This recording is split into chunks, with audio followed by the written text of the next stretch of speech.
안녕하십니까, 텐입니다. 오늘은 핸드폰으로 사진을 보다 쉽게 보정하는 법에 대해서 알려드리려고 합니다. 저는 사진 찍는 걸 좋아합니다. 그래서 여러 카메라들을 써봤고 그 카메라들로 사진도 많이 찍었죠.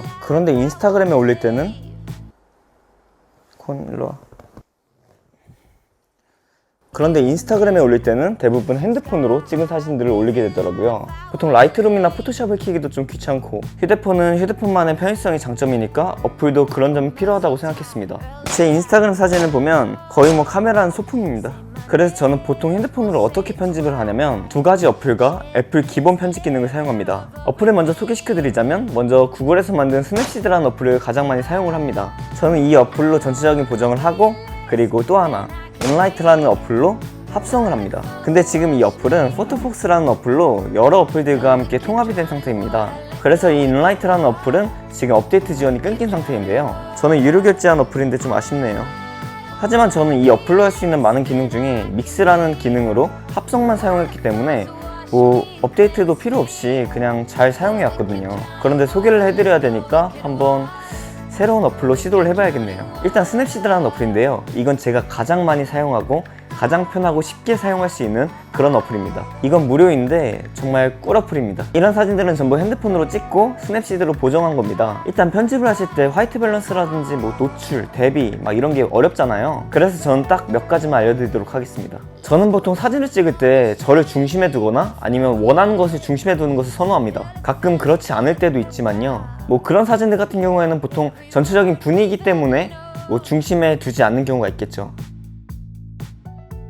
하지만 사진이 항상 원하는 대로만 찍히진 않잖아요. 그렇기 때문에 항상 제가 쓰는 기능들이 있는데요. 이건 정말 꿀팁이죠. 영상 비율 때문에 아이패드로 편집을 했지만 저도 평소에는 핸드폰으로만 작업을 합니다. 먼저 스냅시드를 켜줍니다. 전에 하던 작업물이 있네요. 새 사진을 불러오고 먼저 HDR에 대해 알아볼 건데요. HDR은 하이 다이내믹 레인지라고 해서 명부와 안부의 디테일을 살려줍니다. 예로 하늘에 초점을 맞추면 인물이 어두워지고 인물에 초점을 맞추면 하늘이 하얗게 변하는 상황에 이 기능으로 밸런스를 잡아줄 수가 있죠. 이거로 조금은 비현실적인 느낌을 만들어줄 수가 있습니다. 하지만 이것도 과하면 매우 부자연스러울 수가 있으니까 유의하시길 바랍니다. 그리고 제가 가장 애용하는 기능 중 하나인 왜곡. 이 왜곡 기능으로 사진을 왜곡할 수가 있습니다. 왜곡 후 남는 지점은 어플이 알아서 그 주변과 비슷한 패턴으로 채워줍니다. 보통 사진을 자르게 되면 원하는 풍경도 같이 잘려서 원하는 분위기가 사라질 때가 있습니다. 그럴 때 저는 이 왜곡 기능으로 사진의 비율을 살려서 원본의 느낌을 최대한 살리려고 합니다. 그리고 마지막으로 기본 보정을 사용합니다. 각 사진마다 색감과 밝기가 다르기 때문에 밝기와 대비, 채도 등을 살짝씩만 앞뒤로 움직여가면서 색을 잡아주시는 게 편하실 겁니다.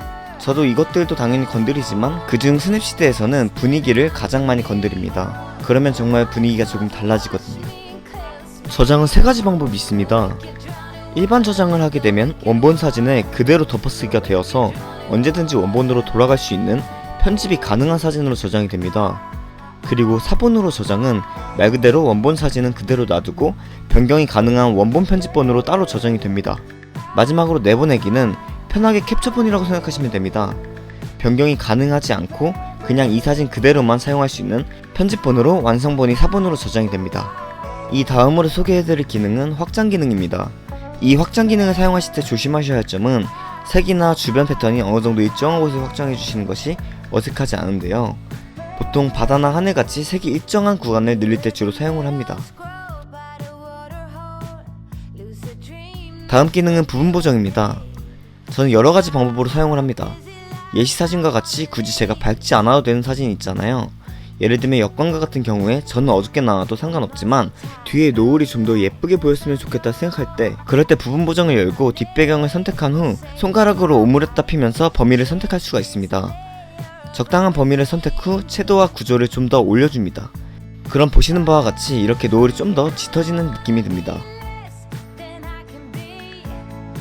그리고 전체적인 사진의 비율을 만져줄 건데요. 정방향으로 하기에는 조금 어색하기 때문에 그냥 자유 형태로 시계탑 부분까지만 자르겠습니다. 제가 임의로 설정한 비율이긴 하지만 오히려 이게 어색하지 않겠죠? 이 기본 보정에는 전에 말씀드린 것과 같이 어플로 보정할 때 자세하게 알 필요는 없다고 생각합니다. 저는 이 기능을 또 다르게 사용을 하는데요. 보통 제 얼굴 부분만 조절을 해서 선택한 후 피부톤만 살짝 조정해주는 느낌으로 만들어줍니다. 그리고 이 사진은 살짝 보너스 컷 같은데요. 제가 중앙에 맞추는 사진을 좋아하니 이 또한 왜곡으로 중앙에 저를 보내주고 자르기로 전체적인 비율을 맞춰줍니다.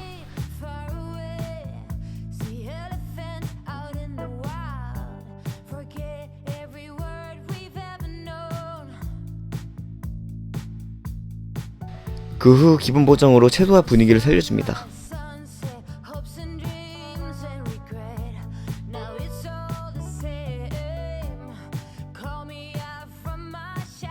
솔직히 말하면 이 마지막 사진 같은 경우가 제가 가장 많이 사용하는 유형의 사진인데요. 사진에서 제가 바라보고 있는 쪽의 비율이 좀 더 좁잖아요. 그럼에도 이 사진의 나의 모습과 뒤에 배경을 그대로 살리고 싶으니까 왜곡으로 저를 중앙에 두거나 혹은 바라보는 쪽 비율을 좀 더 늘리셔도 무방합니다.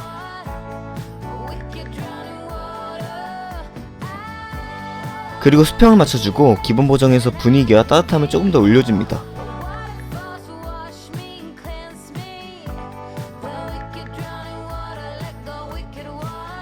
이제 브러쉬라는 기능을 사용해 볼 건데요. 이건 전에 소개시켜드린 부분 보정과 비슷합니다. 하지만 이건 범위를 조절하는 게 아니라 직접 칠해서 그 부분만 조절을 하는 건데요. 저는 이 사진의 어두운 저의 피부톤을 살리기 위해서 얼굴과 손 부분을 좀 더 밝게 만들어 주겠습니다. 너무 하얗게 칠했는지 살짝 어색하네요.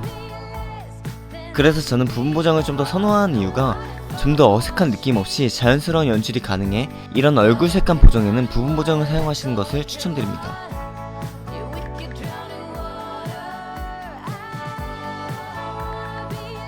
이게 제가 가장 자주 쓰는 어플 스냅시드라는 어플이었습니다. 근데 제가 애플 기본 어플도 쓴다고 했잖아요. 이제 그거를 언제 그리고 어떻게 편집하는지 알려드리겠습니다. 내려놔줘?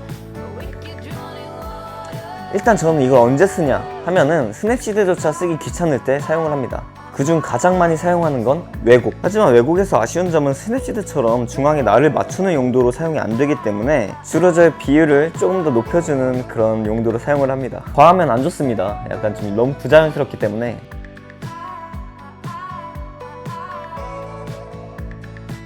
그리고 왜곡 이외에도 자르기, 수평 맞추기, 색감 보정 등등 많이 사용을 하는데요. 색감 보정을 할 때는 스냅시드랑 비슷하게 살짝만 사용을 합니다. 하지만 마지막에 블랙 포인트를 살짝 낮춰주는데요. 그럼 제가 좋아하는 살짝 물 빠진 색감이 나거든요.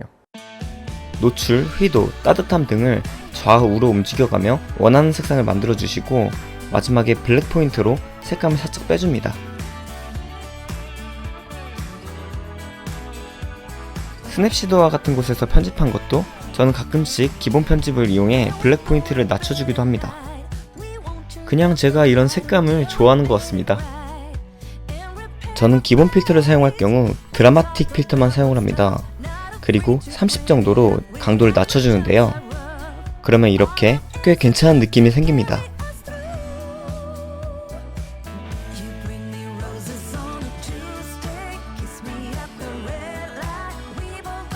이 기본 편집 기능을 애플에서 그냥 대충 만들 리가 없거든요. 그래서 잘만 사용을 하신다면 인스타그램이나 아니면 간단하게 보정을 하실 때 유용하게 사용하실 수 있으실 겁니다. 마지막으로 포토폭스라는 어플을 소개시켜 드릴 건데요. 저는 이 어플로 두 가지 사진을 합성을 합니다. 일단 합성을 하기에는 완벽한 어플은 아니지만 인스타그램이나 카톡 프사를 하기에는 뭐 이 정도로 충분하다는 생각이 듭니다. 보통 제가 이걸 언제 쓰냐면 원하는 제 표정과 모습이 찍히지 않았지만 이 장소 꼭 이곳에서 찍은 사진을 올리거나 자랑을 하고 싶을 때가 있잖아요. 저는 그럴 때 주로 사용을 합니다.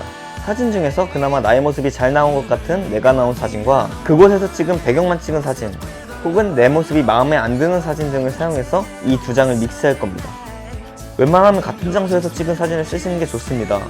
이게 명암과 여러 조건이 맞는 사진을 사용하는 게 서로 믹스를 했을 때 별로 어색하지 않거든요.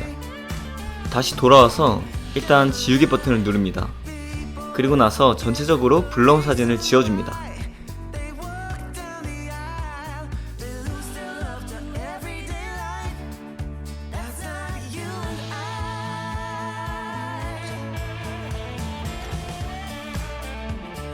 이제 몸쪽을 좀 더 꼼꼼히 지워주기 위해서 지우개 옆 버튼을 눌러 배경사진을 잠시 가려주고 안 지워진 배경 부분과 몸쪽을 꼼꼼하게 지워줍니다.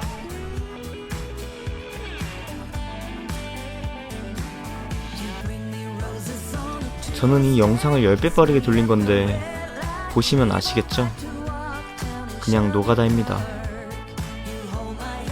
여담이지만 이 사진의 사연을 말씀해드리자면 첫날 저곳에서 사진을 찍으려다 입은 옷이 마음에 안 들어서 다음날에 원하는 옷을 입고 나왔는데 날이 흐린 상황입니다.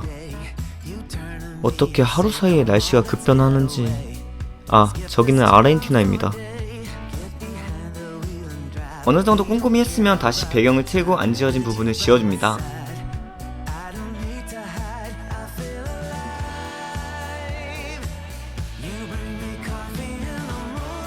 자, 한결 분위기가 환해졌죠?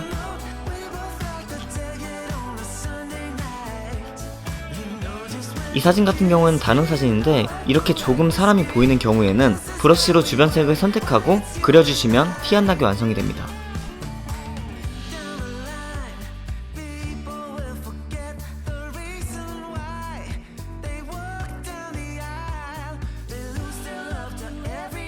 이 사진은 뒤에 사람이 계시기 때문에 브러쉬로 지워도 되지만 너무 크게 계시기 때문에 그냥 제 몸을 옮겨서 가려주겠습니다. 저장은 정말 다양한 방법으로 할 수 있습니다.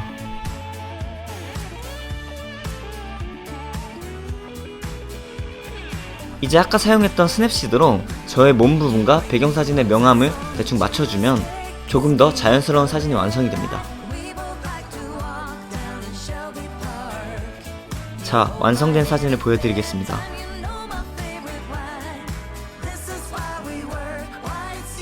제법 티가 안 나죠? 이상 제가 핸드폰 어플을 편하게 보정시킬 때 쓰는 어플들을 소개시켜드렸고요. 다른 어플들이나 꿀팁이 있으면 그때 다시 제가 소개시켜드리도록 하겠습니다. 그럼 오늘도 팬이었습니다.